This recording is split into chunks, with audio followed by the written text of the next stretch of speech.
ఉన్నవాడును amen అనువాడునైన యేసు క్రీస్తుల వారి ప్రశస్తమైన నామంలో ఈ ఉదయకాలపు శుభములు వందనాలు తెలియజేస్తూ ఉన్నాను.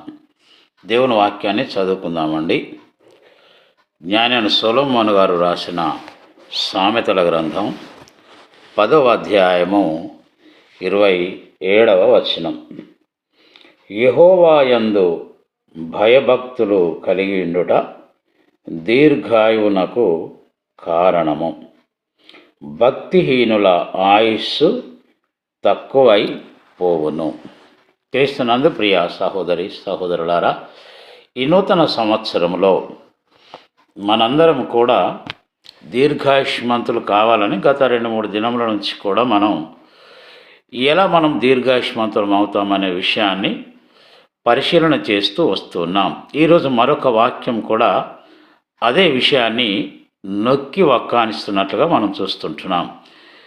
ఎలాగైతే మనము దీర్ఘాయుష్మంతులం అవుతాము అని ప్రశ్నించుకుంటే దానికి చక్కని జవాబు ఇక్కడ మనం చూసాం. ఏమంటున్నాడు అంటే, యెహోవాయందు భయభక్తులు కలిగి ఉండుట దీర్ఘాయువునకు కారణము.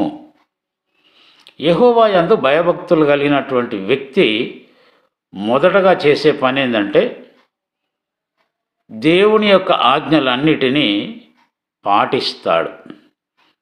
తనే కాకుండా తన కుటుంబాన్ని కూడా దేవుని భయములో నడిపిస్తాడు.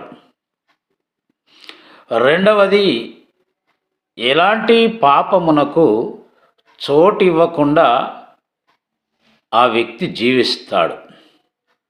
2025 వరకు కూడా బహుశా మనం దేవుని భయం లేకుండా, ఆజ్ఞలు పాటించకుండా పాపమును కొనసాగిస్తూనే ఉండవచ్చు. కానీ కనికరం కలిగినటువంటి ఈ దేవుడు, క్షమించుటకు సిద్ధ మనస్సు కలిగిన ఈ దేవుడు ఏం చేశాడంటే, తన కృప చొప్పున మనల్ని క్షమించాడు. ఇక నుండైనా నా యందు భయభక్తులు కలిగి ఉంటాడేమో నా కుమారుడు నా కుమార్తె అని మరొక నూతన సంవత్సరంలోనికి దేవుడు మనల్ని ప్రవేశపెట్టి ఉన్నాడు.